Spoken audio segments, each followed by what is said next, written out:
রামগঞ্জ উপজেলা ইমারত নির্মাণ ঠিকাদার কল্যাণ পরিষদের উদ্যোগে আন্তর্জাতিক মে দিবস উপলক্ষে এক বর্ণাঢ্য র্যালি ও আলোচনা সভার আয়োজন করা হয়। পহেলা মে সোমবার সকালে রামগঞ্জ পৌরসভা চত্বরে এই কর্মসূচি অনুষ্ঠিত হয়। আবুল খায়ের কোম্পানির আশা সিমেন্ট রামগঞ্জ এর ডিলার এর সৌজন্যে অনুষ্ঠানে সভাপতিত্ব করেন পরিষদের সভাপতি আলমগীর হোসেন এবং সঞ্চালনা করেন সাধারণ সম্পাদক মনির আহমেদ। প্রধান অতিথি হিসেবে উপস্থিত ছিলেন রামগঞ্জ পৌরসভা বিএনপির সাবেক সদস্য সচিব আলমগীর হোসেন। আলোচনা সভায় প্রধান উপদেষ্টা হিসেবে বক্তব্য রাখেন উপজেলা যুবদলের সাবেক সভাপতি গিয়াসউদ্দিন পলাশ এবং উপদেষ্টা ও উপজেলা যুবদলের সাধারণ সম্পাদক আব্দুস সাত্তার মজুমদার। এছাড়াও অনুষ্ঠানে আরও উপস্থিত ছিলেন সহসভাপতি বাবুল হোসেন, সহ সাধারণ সম্পাদক ইমন হোসেন বাবু ও সেলিম এলাহি, সহ কোষাধ্যক্ষ জাকির হোসেন, আলী হোসেন, আনোয়ার হোসেন সহ সংগঠনের অন্যান্য নেতৃবৃন্দ।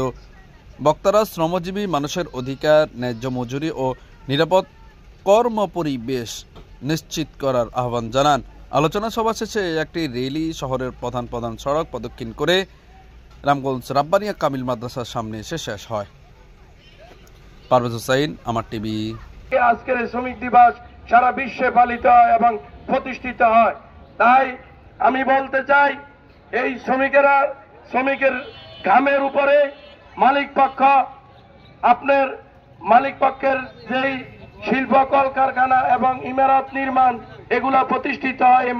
তাই শ্রমিকদের ন্যায্য অধিকার আপনারা বুঝিয়ে দিবেন।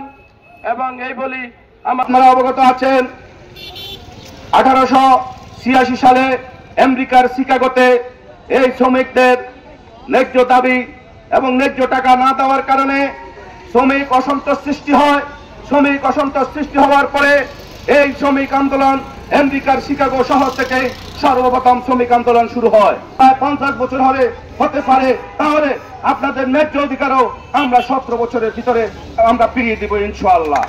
যদি আপনাদের কেউ কোনো ধরনের আপনাদের অধিকার থেকে কেউ বঞ্চিত করে, আমরা ইনশাআল্লাহ আমাদের আজকের সবাই এখানে আবার আপনাদের প্রতিষ্ঠানের সভাপতি, সাধারণ সম্পাদকদের জন্য আমরা সংগ্রাম চালিয়ে যাবো ইনশাআল্লাহ। প্রতিষ্ঠিত হয় শ্রমিকদের ন্যায্য মূল্যের জন্য। এই শ্রমিকদের ন্যায্য মূল্যের জন্য অনেক শ্রমিক প্রাণ দিতে হয়েছে, কিন্তু আজকে কি আমরা শ্রমিকদের ন্যায্য মূল্য পেয়েছি কিনা? আমরা শ্রমিকদের ন্যায্য মূল্য পাই নাই।